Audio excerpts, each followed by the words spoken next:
You are listening to KLRN Radio, where liberty and reason still reign.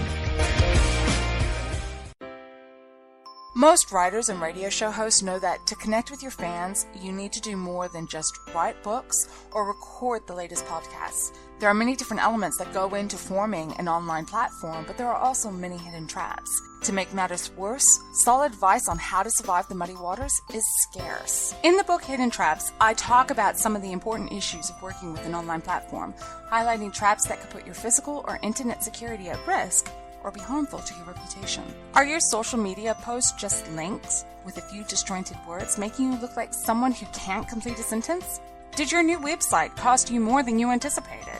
Are you leaking your personal contact details across the web without even knowing it? Then you need Hidden Traps. Although Hidden Traps is not officially released until August 1st, you can pre-order your paperback or ebook copy now from a variety of retailers, including Amazon, Barnes & Noble, and Kobo. Visit blackwolfpublications.com for more details. Here's George Foreman with InventHelp. Hi, I'm George Foreman. Do you have an idea for a new product or invention? People ask me all the time, George, how do I get my idea in front of companies? How do I get a patent? What do I do next? Do you have the same questions? I'll tell you like I'll tell them all. Call my friends at InventHelp. Call InventHelp today for free information. InventHelp has been helping inventors for more than 30 years and has sales offices nationwide. InventHelp can submit your invention to companies who are interested in receiving new ideas. If you have an idea and want to try to patent it and submit it to companies, you should call InventHelp today for free information. Listen, I can't guarantee a company will be interested in your idea, but I believe every inventor deserves the opportunity to step into the ring and take their best shot. Put InventHelp in your corner. Get your free inventor's information. Call 1-800-353-6490. That's 1-800-353-6490. Again, 1-800-353-6490. KLRN Radio has advertising rates available. We have rates to fit almost any budget. Contact us at advertising@klrnradio.com.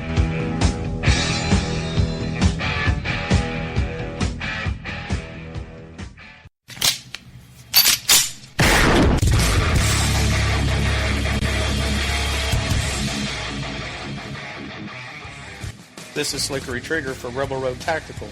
With proper care and feeding, your pistol will be ready when you need it, there to save your life. Shouldn't your gear be that good? Whether you need a holster for comfortable everyday carry or a tough-as-nails holster for your next training course, Rebel Road Tactical has what you need. Check us out on the web at rebelroadtactical.com. Tired of paying outrageous prices for Viagra? Well, we have great news for you. Now you can finally get Viagra at huge discounts. Healthy Man allows you to save up to $500 on Viagra. Why pay U.S. pharmacy prices of $15 per pill or more when you can get Viagra for less than $3 a pill? Call today and get 40 Viagra pills for only $99. This can cost as much as $600 at your local pharmacy. You can't afford not to call us. If you want Viagra at the lowest prices, never pay $15 a pill pharmacy prices again. Get Viagra for less than $3 a pill. Call 1-800-516-7602 today and save up to $500 and get 40 pills for just $99. Healthy Man is fast, easy, and affordable. Operators are waiting at 1-800-516-7602 to take your call right now. Call 1-800-516-7602. That's 1-800-516-7602. Again, 1-800-516-7602. If you're 85 or younger, would you like peace of mind and comfort for your family? We're Final Expense Direct with an urgent message for you. The average funeral today costs over $8,000, but the most you'll get from government benefits is $255. How will your family pay the difference? We can help. Our senior plans start as low as just $1 a day and pay up to $30,000 for a funeral and other final expenses. Peace of mind is easy. There's no medical exam. You'll have lifetime coverage, and your plan can't be canceled as long as you pay your premiums. Call now for free information about our senior plans. Answer a few simple questions and receive approval right on the phone. Plus, call right now and we'll give you a discount prescription card for free. Call 800-553-8687. That's 800-553-8687. Again, 800-553-8687. And so, my fellow Americans, ask not what your country can do for you. Ask what you can do for your country. Freedom is never more than one generation away from extinction. We didn't pass it on to our children in the bloodstream. The only way they can inherit the freedom we have known is if we fight for it, protect it, defend it, and then hand it to them with the well-taught lessons of how they in their lifetime must do the same.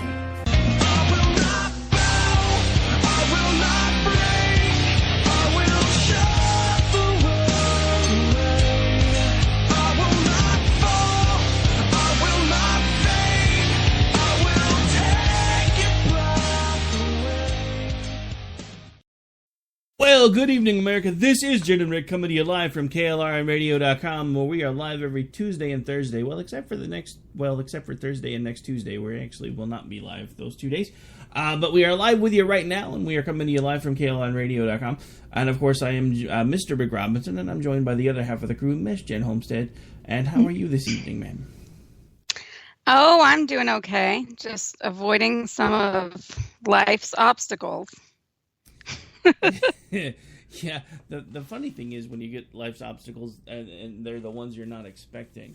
But I mean, I don't even know where to start tonight because it's like there's so much going on in the news. I can't even really pick a starting point. So I'm just gonna pick something out that we hear every single time the show opens, and that's that line from Reagan where he talks about that we have to basically find a way to pass freedom along to our children and teach them that they have to be the ones to fight for it when it's their turn in their generation. I kind of feel like our generation kind of dropped the ball on that a little bit. Especially me, the Generation X generation. I mean, I know that. What is that new term they have for you? Because you're kind of the one that's in the middle, and I know you. They have some. Oh shoot! What was it called? I figured. Now I can't even remember anymore. I figured you'd remember it because you were like happy that somebody's like. You're like, oh my God, they have something for me other than millennial now. But yeah. So. It shows you how much I pay attention to any of this anyways. I just was happy for a split second. Now I can't even remember what it is. But yeah, I mean, hearing that quote, it reminds me of pretty much everything that led me to do all the things that we do on a daily basis around here. And it's because I honestly believe that what Reagan said was true in that particular quote. Freedom is something that we have to fight for every single day.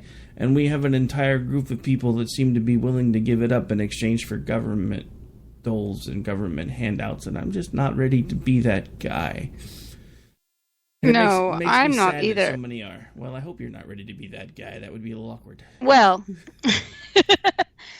I do. I was just talking with a couple people, some of our friends today on Twitter, and I was saying, some people were coming back and it was from things varying from healthcare to minimum wage to, all those key points that and little things that the Democrats love to just continue to push for and spout off bogus stats and facts for. And it was like, yeah, it was something about the minimum wage. And I was saying, if you don't, tagged a few people and said, if you don't support this, if you don't think that, it should at least be $10, I'm not even saying 15, but at least be $10. If you don't think that and support it, then you hate poor people and you're a fascist. I'm going, wait a second. People don't even know what things mean anymore. I mean, you're talking about all this government control and how you hope that more of us continue to fight rolling over and just submitting to that, which it seems like so many Republicans are even resigned to do. But these people have actually, they're changing the definitions of words. Fascism, what they are talking about, if you don't accept this, you are a fascist. If you don't accept my government-controlled wage raiser, then you are a fascist. No, sweetheart, that's the opposite. You're the fascist. And they cannot, for the life of them, understand this definition. And it's like racist. I mean, it's just all these things have lost all meaning. And so you've got a large part of the population that in some way or another supports government control of way too much, whether they label themselves R's or Dems, and they're changing what words mean in order to suit that, including the word conservative. It's just so crazy what is happening and how people are. Feel like half the time I'm just going, are you serious? Can't be serious. This is a joke, right? This is a parody, and people are serious. It's crazy.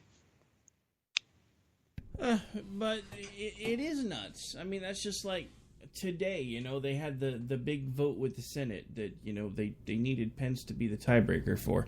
Why do we need Pence to be a tiebreaker for? I mean, we're not even voting on whether we're going to do anything specifically about Obamacare yet. We're just voting on the idea of, are we going to talk about whether or not we're going to fix Obamacare?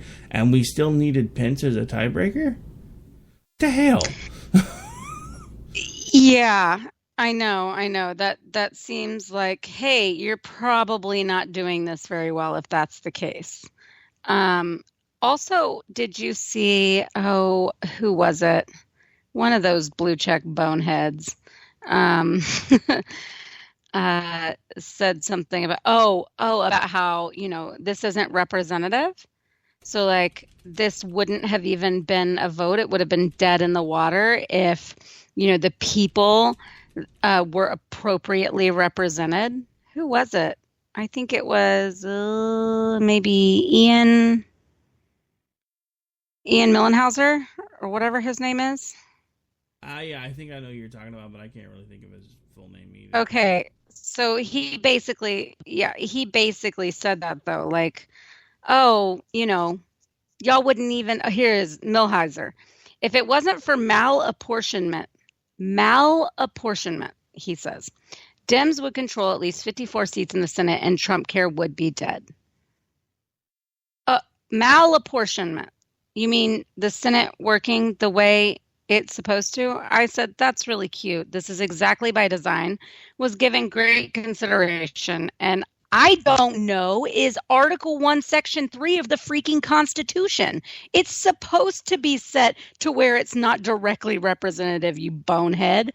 But no, now it's not fair. So now they're looking at each thing that passes and saying, well, if it was fair and if it was if it was not malapportioned, whatever the heck that is. I mean, I know it's a word, but it's so stupid to use. If it was not malapportioned, then this would be that and that would be this. Well, guess what? We can flip that back on all the other presidents and say very similar things on almost anything that's ever passed. So that's just so ridiculous. Basically, he's saying that, that the coasts don't get enough weight in it. And if they did, then, then there would be different outcomes on the legislative agenda and what passes. But I mean that's kind of the point, though, isn't it? Because we don't want the coast to have such a heavy vote that they basically are the ones that get to decide everything all the time. Well, yeah, no, they think that they always should be able to be because they've got the larger population. However, I do find it interesting that they don't want to talk about the percentage of their populations that actually don't vote blue. So, there are counties in California that went 30 to 50% for Trump. There are areas on the East Coast that had high turnout and have high turnout for Republicans. They just don't take the state. But so they want to ignore them and they don't want to talk about that. But when it comes to representing their voice in something like the Senate, what they mean is they only want to represent the left voice. And it's completely disingenuous because they want to completely ignore the percentage of those populations on the coast that didn't vote their way either. So, this Senate is actually representing them. But no. Don't look at them because they were the stupid ones. So go with what the rest of the coast voted. I mean, here's the thing that I don't understand about that. Let's just say, for the sake of argument, that we go ahead and we let them redesign it all. We're the ones that don't kill our children. Eventually, we're going to outnumber them anyway. Ooh. That is a point. Oh, wait. I'm sorry. Did I say that out loud? My bad. Dang. That is a point. Point 1 for Rick. 0 for idiot leftists. Yeah, it's probably a good thing that I didn't see that earlier today, because I probably would have been like, you know what, you could probably make a case for that, because we're the ones that don't abort our children, so eventually we'll outnumber you anyway. It's so stupid. But I mean, what do I know? Because there's no guarantee that anybody born into a conservative family is going to wind up voting conservative anyway, although that does tend to usually hold true. Yeah, no, this is true. There are always some stray dogs, but at the same time, I think that, this is just continuing what the left and this whole, the resistance has been pushing this whole time. They legitimately do not respect our process and the way that this country was designed to work. They legitimately want to undermine it. They hope to see it taken down in a way in which that they then think they can control it and it will be better suited for their agendas.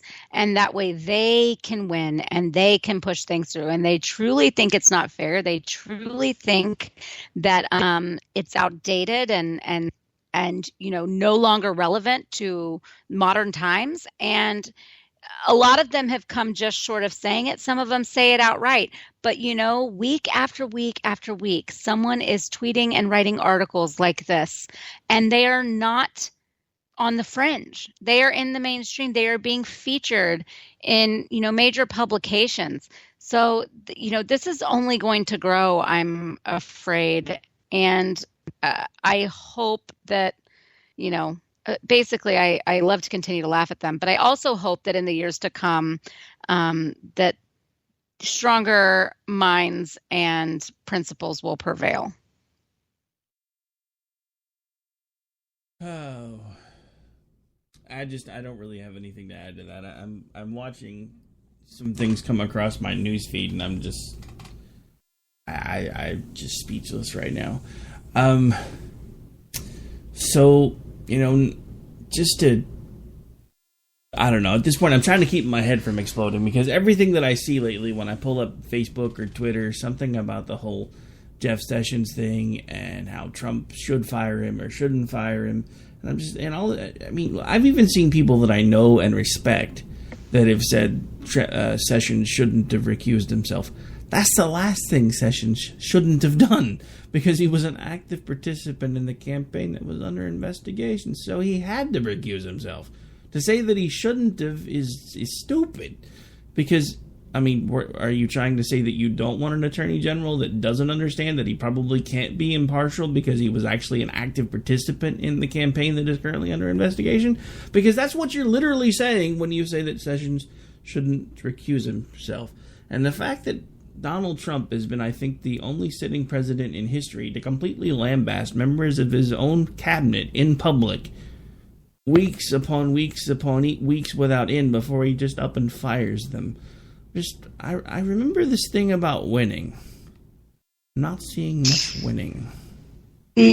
Yeah. Well, I think the other thing is, okay, so all of us, we all told them, didn't we? We told them he was not going to suddenly become presidential. We told them he was not going to change the way in which he operates. We told them that he would still be publicly fighting people in open spats on things like Twitter.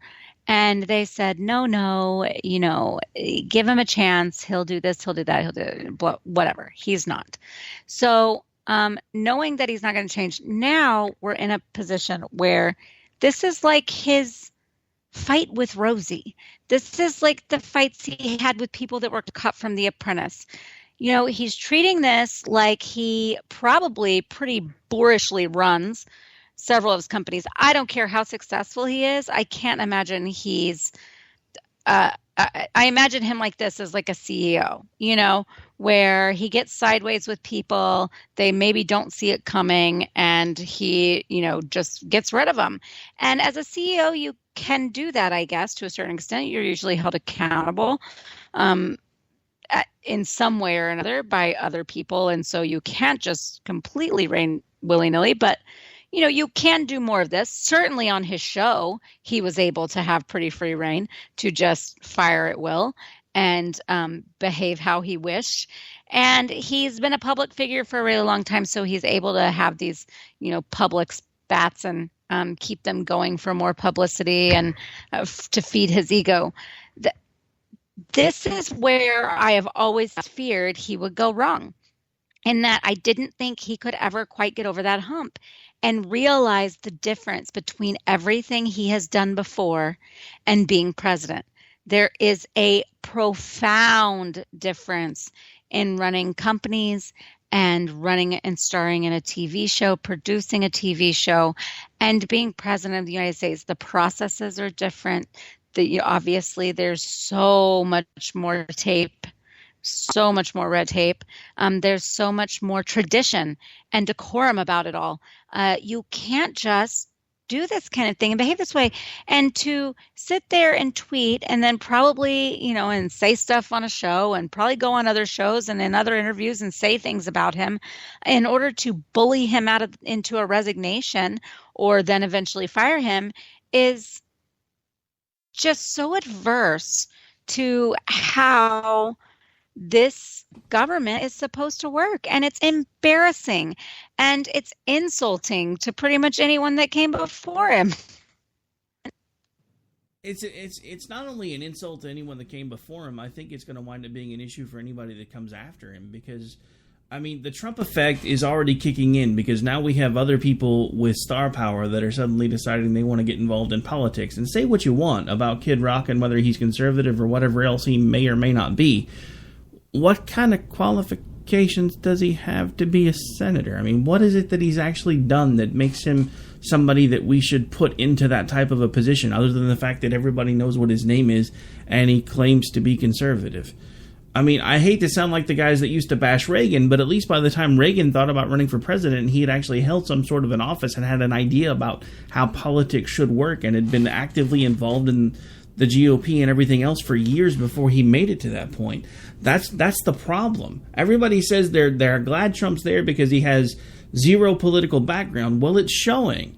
Because, I mean, look, now, you can say what you want, and I've seen all kinds of people that have made, you know, arguments about this, that, and the other, but I want to say this just this way.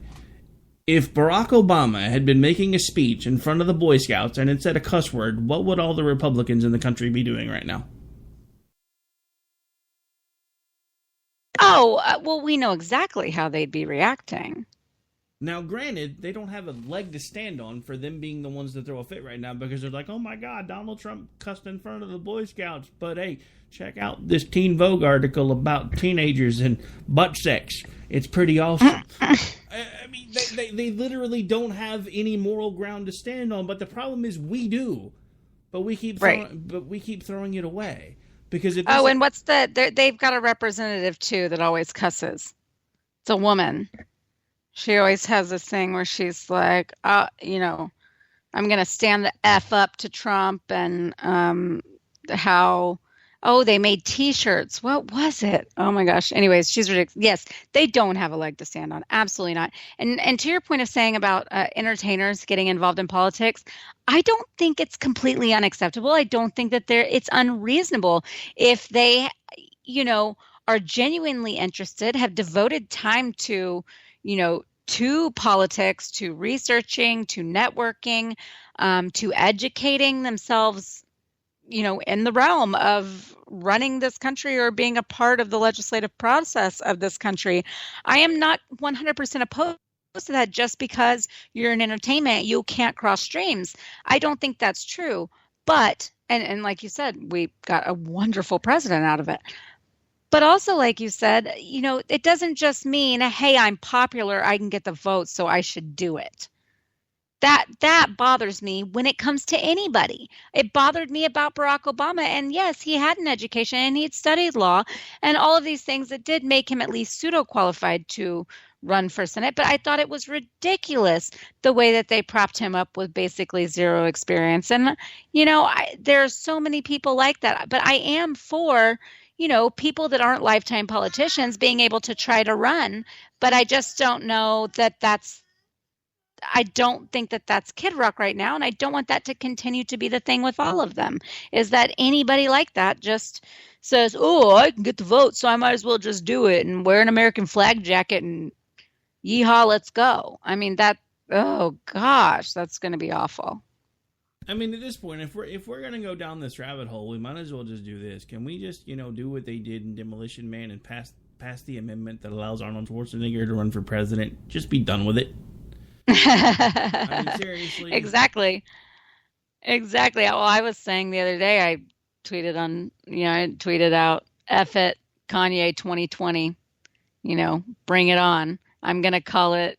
And then what did I say? Something about, because he'll be President Kanye. I was like, I'm going to call him pre-K. But I mean, it's just... I just can't even. I can't stomach the fact that we might have in the next 10 years like 8 or 9 legit celebrities that end up taking pretty high power in this country with no real background to show for it.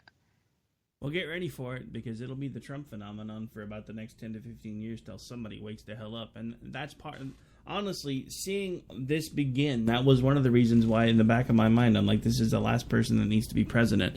Not only because he has zero decorum, not only because he basically attacks anybody that stands in his way, it doesn't matter which side of the aisle they stand on, but at the same time, because of the fact that the Republicans have now tapped into populism, and they know it wins, that's going to be their goal from now on. They're going to find the most popular candidate possible and put them in every single district possible. Whether it's a local election, whether it's a national election, it's not going to matter. They're going to go for star power because it works. Because when they win, the Democrats go nuts because they win, and then they do stupid crap like come up with a slogan that sounds like they ripped it off from Papa John's. It's just this perpetuating cycle. I mean, that's the scariest part, is we could legitimately be putting forward real candidates with real experience and real plans, and we could still be winning the day, because the Democrats are completely demolished at this point. But we're still just like, well, the only way that we can win is to put up names that people recognize. That's not completely true. Yes, you want some name recognition, but you don't want every rock star on the planet suddenly deciding that they want to be president. I mean, that's just like all of a sudden Dwayne "The Rock" Johnson is suddenly floating around the idea of voting for president or running for president. Not sure which party he plans on running for, because I haven't ever. Hey, I'm voting for him. I don't care. Whatever. You're just voting for his pecs. That ain't got nothing to do with his qualifications. Oh, I love The Rock. I just think I think he's great. And I'm not even particularly attracted to him, but I think he's great. But and I do hear that he's fairly like conservative, libertarian, maybe a little bit socially liberal, but definitely leans more right than left, which is cool. But no, I mean, it's granted, I think that he would represent us in a way that is just so much more respectable than Donald Trump at this point, though he may not know what policies to run, but I think he would represent us more respectably. But yeah, I mean, that is the thing though, right? Like, it's just, when will it stop? The problem is, now that it's worked, it's not going to stop till it stops working. Ugh. Human nature. I know.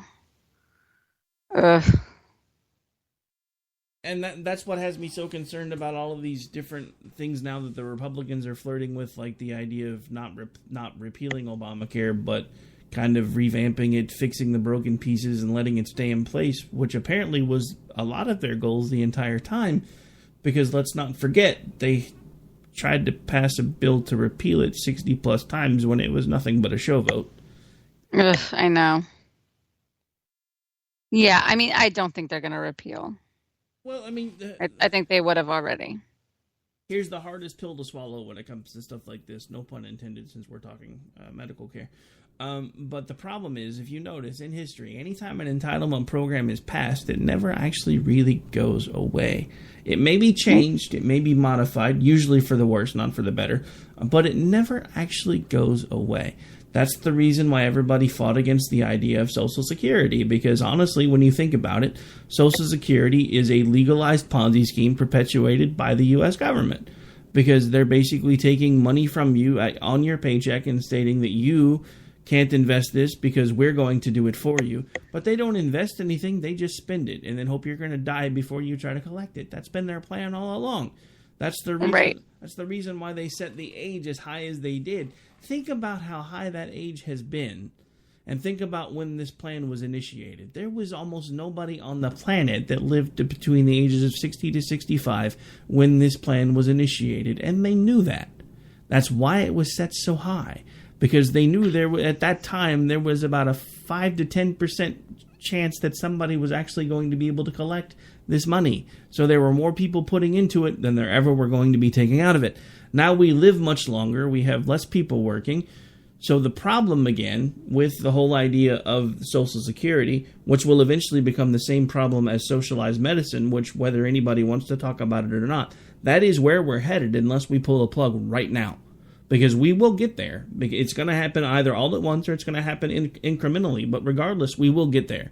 Unless we stop it now and we repeal and we allow full markets or full free market access to come back into play, we will have socialized medicine. Maybe not today, maybe not tomorrow.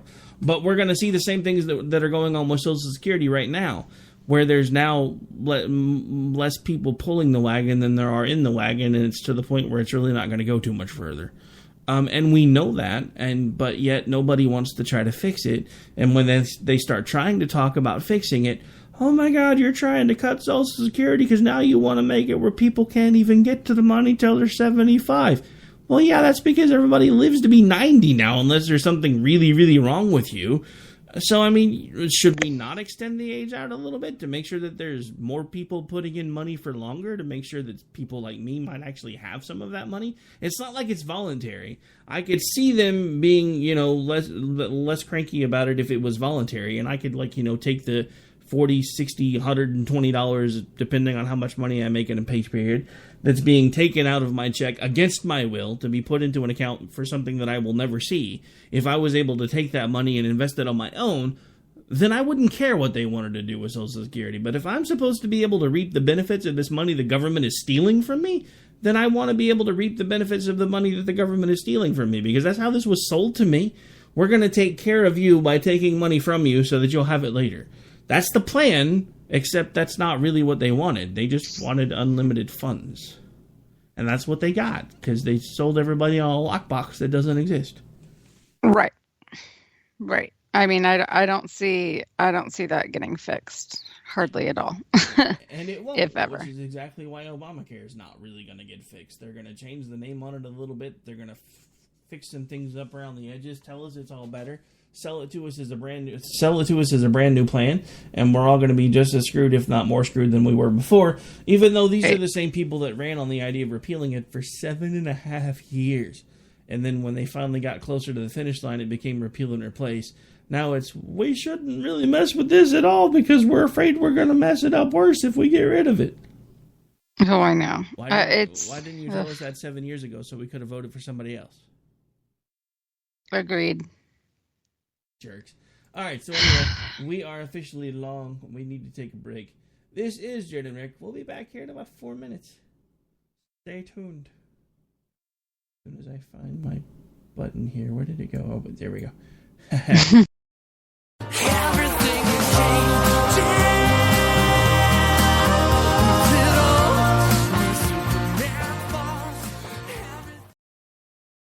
The following message contains a special offer for listeners of this station. Are you a man over 40? Are you constantly looking for the nearest bathroom? Do you wake up multiple times a night to use the bathroom? Right now, Perfect Prostate is sending out free bottles of their groundbreaking new formula to listeners of this station. Perfect Prostate formula was developed by medical doctor Mitchell Fleischer, and its ingredients have been clinically studied to reduce your frequent nighttime bathroom visits and promote healthy urine flow. Right now, preferred customers get their first bottle of Perfect Prostate absolutely free. There's nothing to lose. Perfect Prostate is guaranteed to reduce that constant urge to use the bathroom, especially at night, and promote healthy urine flow. Don't wait. Call now for your free bottle. Just pay shipping and processing. Dial 1-800-675-0251. That's 1-800-675-0251. Supplies are limited. One free bottle per household. Call now. Dial 1-800-675-0251. That's 1-800-675-0251.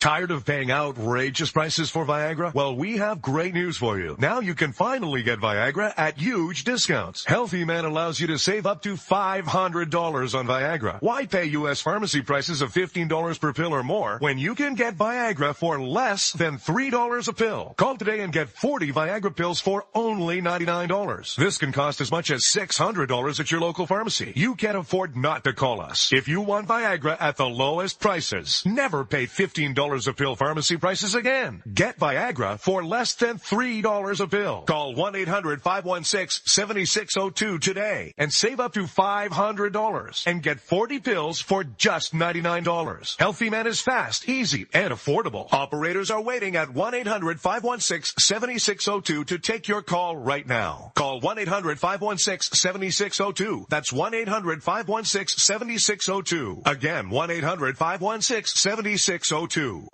Every day, the men and women of the United States Marine Corps stand ready to defend the American way of life. The few, the proud, the Marines. Hey folks, I want to introduce you to a friend of mine, Dr. Richard Harden. We are on the same mission, which is waking up America. We just have different paths. So stay tuned for some information on how you can keep up with Richard and all his work. Visit Richard's website at rahardin.com. That's the World Wide Web at rahardin.com. At his website, you can see a summary of the 6 books he has written, where purchases may be made. He also has a link to 18 videos on YouTube and several blogs about Christian beliefs.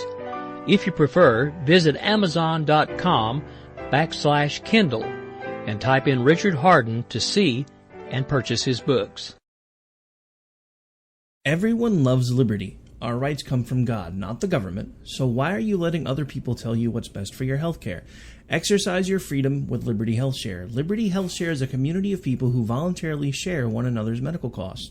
Liberty Health Share is founded on the idea that most people truly want to help one another. Healthcare sharing allows members to do just that as a true community that supports one another in times of need.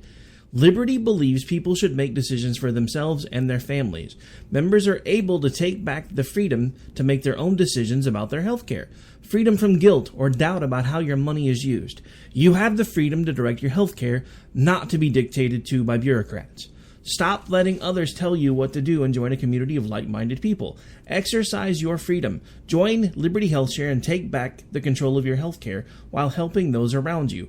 Call Liberty at 855-58-LIBERTY. Again, that's 855-58-LIBERTY for more information, or you can check them out at libertyhealthshare.org. Again, that's libertyhealthshare.org.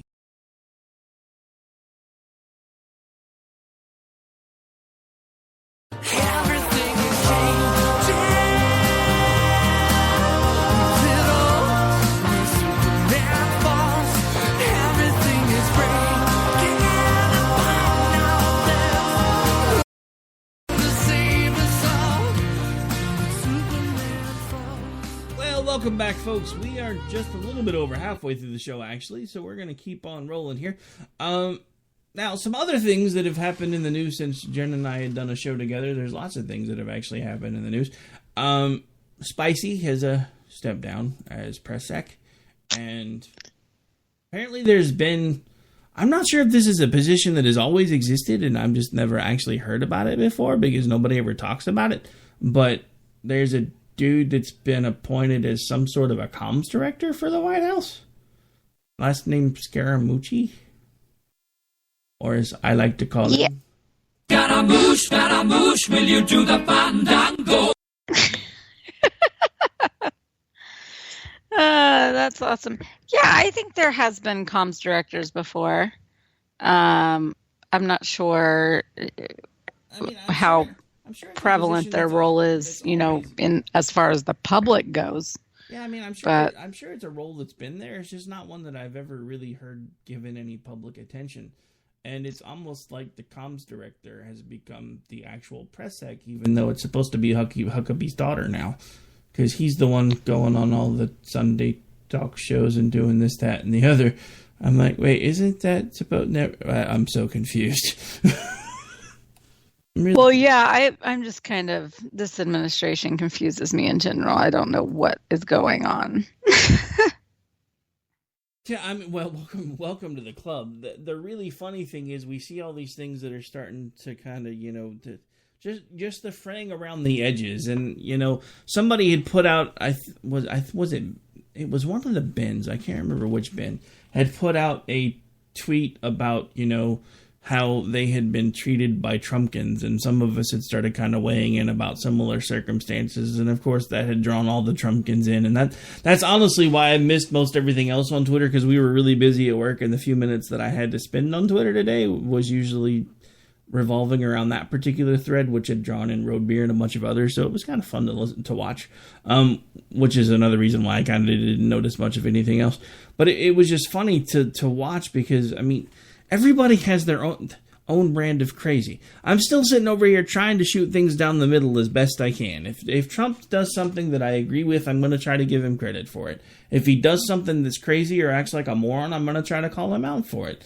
But all sides have their own brand of crazy now. The media is completely frothing at the mouth for anything they can do to destroy the man. I've actually heard rumors of there's apparently a pastor someplace that had heard from a high-ranking Republican official that they were hoping that he was going to be assassinated. I have not been able to confirm or deny that. However, I have seen audio clips or video clips of it that I haven't had a chance to listen to. I don't know what's going on there. If that's true, that is completely insane. And it's just all of it to me. I don't even know what to do anymore, because it's like you can't just be the guy trying to call it down the middle and say, this he's doing well, this sucks, and I really wish...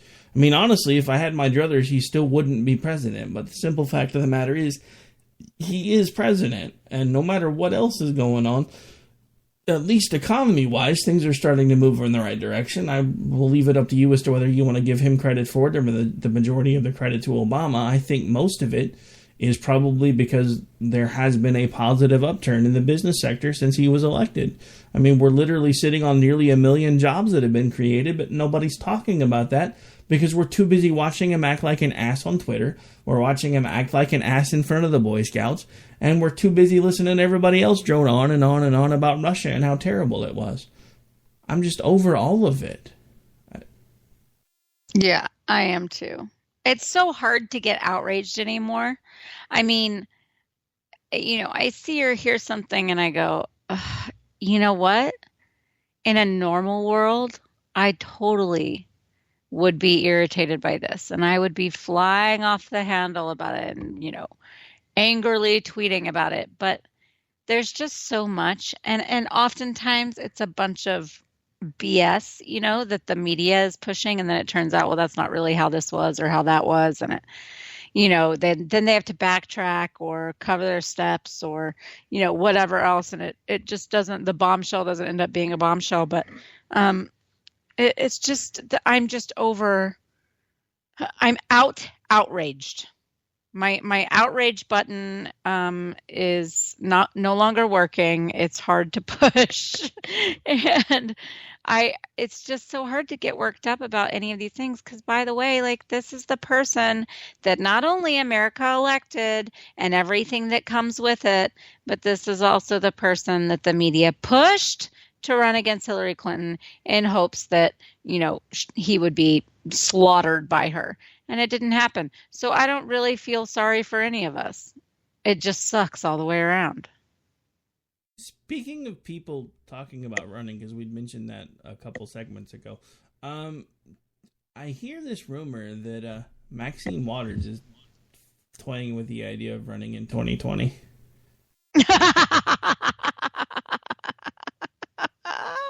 Okay. or as I like to call her, James Brown in drag. I mean, if you ever really just watched her and listened to the way she talks, I swear to God, it's like, I don't think James Brown died. I think he was the first person to do transgender surgery and just never wanted to admit it. That is really pretty hilarious. I'm trying to think here. How old is she? I don't know. Hang on. Let's see if Google will tell us how old she is. I'm going to find out right now. Because, yeah, I'm not sure, but I'm pretty She's sure. 78. Yeah, what puts her... Isn't that... How old is Trump right now? Isn't he like 77-ish? Yeah, I mean, but she's 78 now. So to run in 2020, I mean, she'd be over 80 years old. But now, I want you to picture this real quick, because right now, so far, we're pretty sure Hillary Clinton's going to try to run again. We know Bernie's going to try to run again. Now Maxine Waters is talking about it, and I'm sure Pocahontas is going to wind up somewhere in there, too. I mean, at this point, what are they trying to do? Revamp Three's Company or the Golden Girls? I mean, I think they think the White House is assisted living. Well, I mean, isn't it kind of assisted living? But I mean, like, really, for elderly, like, they think that's their retirement home, maybe. I'm just thinking, you know, the only thing I'm going to say is if that winds up being the debate stage for the DNC for 2020, their sponsors need to be Hover Round and Life Alert. Slam dunk. Exactly. Also, by the way, yeah, that's not a good strategy for the Democrats.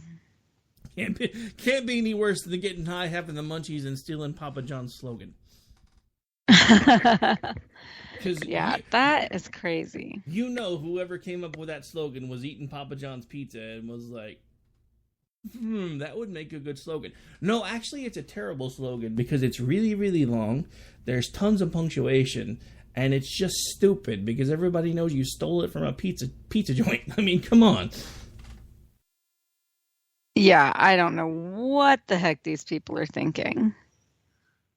I mean, but that's what drives me crazy, because if we could actually stay on message and do the things that we told America we were going to do, we could probably build a bit of a dynasty here for at least the next 2 to 3 terms. But if we don't do what we told them we were going to do with this Obamacare mess, it's done. That's why I started screaming and yelling when they started, well, this is phase 1, so we're going to do this first, and then phase 2 will be in 2018, and phase 3 will be in 2022, and I'm like, you guys aren't even going to have power in 2018 if you don't do what the hell you said you were going to do.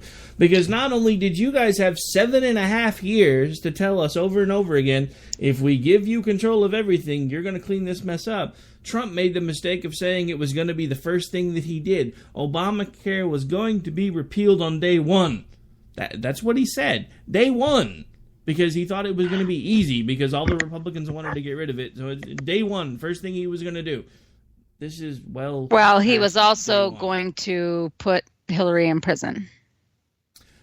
It's interesting that you bring that up, because now he's actually yelling about Sessions not pursuing the Clinton investigation aggressively enough as one of his talking points for now getting rid of him. Very weak. Very weak. You know what I think is very weak is that after he was elected, he said that he wasn't going to prosecute her, that he thought that we owed her a debt of gratitude for all of her service and the way in which she has, you know, been all of her years in government, basically, and everything that she's sacrificed. And he said that the Clintons are good people and that he admired her campaign. Sorry, which is weaker here? An AG not pursuing, you know, the prosecution for something he's not going to get a conviction on, and the president has said, let's not do that. Or the president that has now changed his mind and decided that it's going to be Sessions' fault for this, and who has praised the Clintons and praised Hillary, and now in this public feud wants to decide to throw that in his face in order to, you know, humiliate and demean him. It is so disgusting. I mean, it makes no sense to me, because the one thing that I would disagree with is I think if they actually started trying to prosecute it, they probably could get a conviction. Because I have attorneys in my family. I have a cousin who was actually the Attorney General for Guam for a while before. For some reason, without much notice to her family, she decided to switch sides of the aisle. I'm still not quite sure what happened there. But as far as that goes, we'd actually spent quite a bit of time going back and forth about a lot of this stuff. And even some other folks that I know that are attorneys were like, we would have tried to try this case with half as much as what he's just outlined when... Well, I think that that's absolutely true. And I think that there are all sorts of reasons why, if this is anybody else, the law's broken would absolutely mean a conviction. I'm saying in the grand scheme of things, and when you look at all of it, they are not going to convict the former First Lady, the former Secretary of State, the former First Lady of Arkansas, and heralded heroine of women everywhere. I just don't think that they would have done it no matter what the legalities say, because she's just far enough removed from all the little things that other people down the line could take the fall for it. And I do think that would have happened. I think that she would have had some consequences and would have had to suffer some, but I think mostly the people under her would be the ones paying the price. And, when it comes down to it with these kind of people, I mean, our can act like they're not, but they look at something like that and then they wonder about themselves. And I think that there would be a lot of trading going on that, to not actually convict her, at least not in a way that would send her to prison. She would see no jail time, even if she got some sort of conviction. I just don't see it happening. They all protect their own hides, and they've all got skeletons. And I think they go, well, if we can do this and we can do that, and that we already know that there are all sorts of other government agents that mishandled email and all that kind of thing. None so directly as the Secretary of State, but that there were going to be all sorts of fingers pointed and investigations done. And I think that the political appetite for it among those that actually have to undertake it was not there. And some of that was selfish on their part in self-preservation. But it doesn't even matter. The point is that he claimed that was what he wanted to do, that he was going to, Hillary for prison and all of that. And then day one, he's like, oh, no, I haven't even thought about it. I'm not even looking into that. They're good people. We owe her a debt of gratitude. It's just so stupid. And that's where that was one of the first things that I went, oh, y'all bought into his shtick, hook, line, and sinker. And here we go already. And the same thing with Obamacare. Here we go. It's just amazing the way in which he switches gears so fast, because he doesn't really believe in any of these things. Not the way you and I believe in our, conviction, our conservative convictions and principles. He doesn't believe in anything in that way. He can be bought so easily. Yeah, all I have to say is if we weren't on the radio right now, something tells me that wouldn't have been shtick. But anyway. But, probably not. It's interesting that you bring that up, because I actually tweeted something about that today, because it's funny watching him, because he literally because he does exactly what he said he wasn't going to do. He shifts whatever he's saying based on the political winds and what he thinks he can gain from whatever he's saying.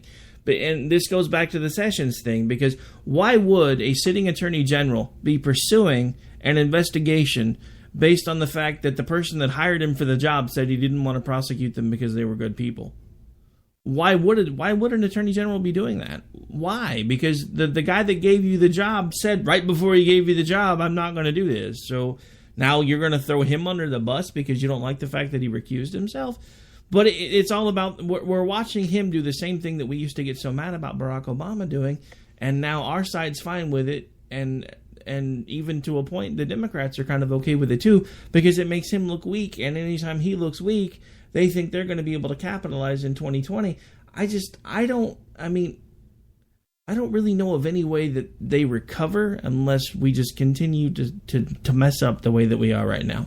Because the only thing that could sour the American people at this point is if the Republicans don't do what they said they were going to do, which is deal with Obamacare within the next year and a half, because we're looking at midterms. I mean, we're going to see the same thing happen in reverse, because what happened the last time is Obamacare got passed. People weren't happy with it, so they gave the House to the Republicans, and then eventually they gave the Senate to the Republicans, and eventually they gave the White House to the Republicans, because the Republicans kept saying, do this and we'll fix it.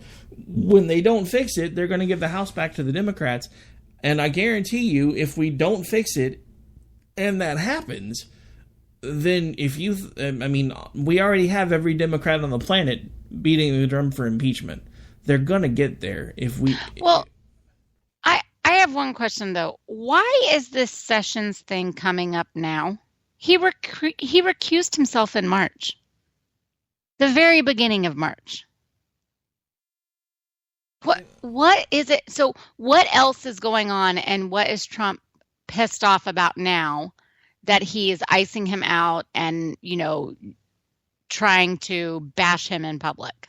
I honestly don't know why he's picking on Sessions. I can honestly tell you that with Junior stepping in front of the bullet when it came to the Russia thing a couple weeks ago, the Russia scandal was dying. It was almost gone. It had gotten to the point where there was barely anybody talking about it anymore, except for the diehard folks on the left. And then all of a sudden, Trump has this interview where he calls out Sessions, and he basically warns off Mueller. And now there's new life in it again. So what I want to know, because again, this is one of those things where history has shown us this, when a sitting administration will not let a scandal die, there's usually something much worse going on in the background that they do not want us to know about. Case in point, going all the way back to the Clinton years, let's not forget that a former attorney wasn't smart enough to stand up in front of the Senate committee and say that he was going to plead the Fifth, and this was a private matter between himself and his wife. A first-year law student knows to plead the Fifth. So why didn't Bill Clinton? Because guess what broke the day that he lobbed a bunch of missiles into an aspirin factory? The CIA's involvement in cocaine dealing in the 80s. Nobody was talking about that, though, because they were too busy watching him getting grilled by the Senate while throwing missiles at an aspirin factory. So my question is, what's going on that they don't want us to know about that we probably won't find out about until 20 years from now? Yeah, or at least there's something else. There's some other bullet he wants to dodge and pin on Sessions or something, so he's kind of starting this process. I don't know. That's actually funny that you say that, because Jess just chimed in on Twitter and basically said the same thing. Trump wants Sessions to be the defensive end for some reason, and block all of the shots taken at him. Great minds. So, yeah, I think there could definitely be something to that. I can see him being that way. So basically, Trump is using Sessions as a human shield. Well, I'm sure he's not the first. Certainly won't be the last. No, he's kind of already done that with poor old Spicy, who just fell on his sword. Oh, he did it with Chris Christie.